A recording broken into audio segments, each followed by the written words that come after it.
ሳይንቲስቶች በሚሊዮን የሚቆጠሩ ዶላሮችን ያወጡበት የዓለማችን ትንሹ የኤሌክትሪክ ሞተር። ሐኪሞች በሰውነታችን ውስጥ ባሉ የደም ስሮች ውስጥ ገብቶ ሕክምና ሊሰጥ የሚችል ማሽን መገንባት ይፈልጋሉ። ነገር ግን ትልቁ ችግር የኃይል ምንጭ ነው። ማሽኑ የኤሌክትሪክ ገመድ ይዞ በደም ስር ውስጥ ሊገባ አይችልም። ስለዚህ በራሱ የሚንቀሳቀስ እጅግ ትንሽ የሆነ ሞተር ያስፈልገዋል።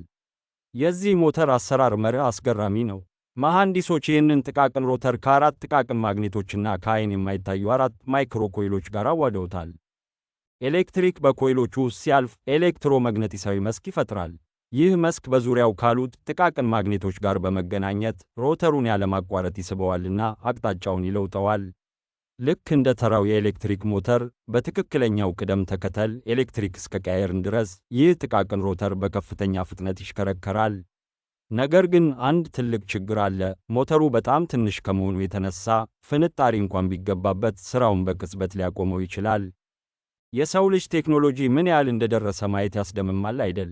እንደዚህ ያሉ የቴክኖሎጂ ድንቅ ስራዎችንና ሳይንሳዊ እውነታዎችን በየቀኑ ለማግኘት ሳሚ አውቶሞቲቭን ፎሎ ያድርጉ።